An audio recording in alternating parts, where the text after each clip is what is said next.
دا د غزل نه مخکې یو دوه درې څلور شعره او بیا یو وړوکی غزل. دا شعرونه دي چې د ژوند سره کوشیر وي، چې د وخت سره کوشیر وي. شعر دی یو وي خو چې شعر وي. مننه. چې د وخت سره کوشیر وي، شعر دی یو وي خو چې شعر وي. او پښتنو کارنامې کړي، پښتنو کارنامې کړي، په ښاغلو کې به شمېر وي. او ښکلی کار ښکلې خبرې، ښکلی کار ښکلې خبرې، چې وګړی د بونیر وي. او بیا یې حسن خرابېږي، بیا یې حسن خرابېږي، چې د علم د غره نه میر وي.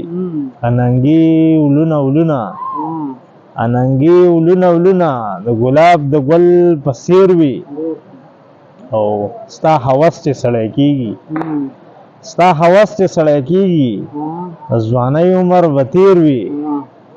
او د خپل ژوند ضرورتونه، د خپل ژوند ضرورتونه ستا په یاد کې رانه هېر وي. او دا غزل له ملګرو چې دم وي په وجود کې تر هغې نیول پکار دي، چې دم وي په وجود کې تر هغې نیول پکار دي. د وخت ټوپک ډزو ته سینې نیول پکار دي.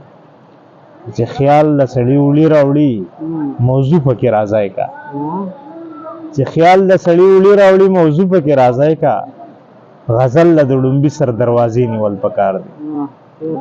او زمونږ د خاموشۍ نه چې غلطه پیدا اخلي، زمونږ د خاموشۍ نه چې غلطه پیدا اخلي، د ځینې ځینې خلکو له د خولې نیول پکار دي. او مینو چې د مینې سترګې ښکته پاتې نه شي، مینو چې د مینې سترګې ښکته پاتې نه شي، د ښکلو ته د زړونو آینې نیول پکار دي. او امینه په نشو او تماشو کې پناه اخلي، امینه په نشو او تماشو کې پناه اخلي، زلمو ته د تور سرو لپټې نیول پکار دي. مننه یا